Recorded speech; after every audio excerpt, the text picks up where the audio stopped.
একবারই ঘটবে, ইন্তেকাল তো একবারই হবে। দুনিয়া থেকে যখন বান্দা চির বিদায় নেবে, সাথে সাথে এমন একটি দুনিয়া, এমন একটি জগৎ সামনে আসবে, সেই জগতে মরণ নাই। কি নাই? মরণ নাই। যে আরামে থাকবে সে তো আরামেই থাকবে চিরকাল, এবং যে শাস্তির মধ্যে নিমজ্জিত হবে তারও শাস্তি প্রাপ্ত হবে ঠিক, কিন্তু মরণ আর হবে না। লা ইয়ামুতু ফিহা লা ইয়ামুতুনা ফিহা ওয়া লা ইয়াহইয়া। মরবেও না, বাঁচার মতো বাঁচবেও না, মরার মতো মরবেও না, শুধু শাস্তির মধ্যে নিমজ্জিত হতেই থাকবে, হতেই থাকবে।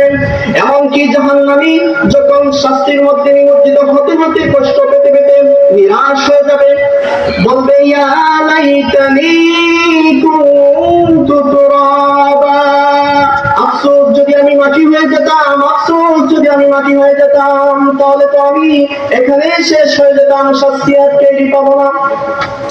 তেমনি ভাবে গুনাহগার বান্দা শাস্তির মধ্যে নিমজ্জিত হতে হতে কষ্টের মধ্যে পড়ে এক সময় বলতে থাকবে ইয়া লাইতানি কদ্দামতু লিহায়াতি ফায়াওমা ইযিল লা ইউআযযিবু আযাবাহু আহাদ।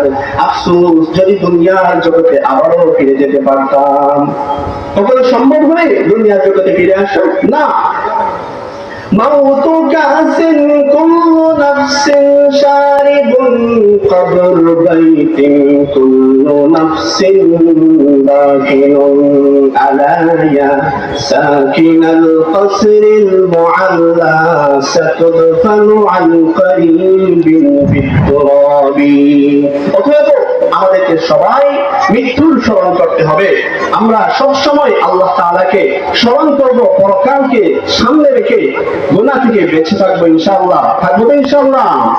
আল্লাহ রাব্বুল আলামিন আমাদেরকে আখিরাতকে স্মরণ করে করে দুনিয়ার জীবনকে সাজাবার তৌফিক দান করুন।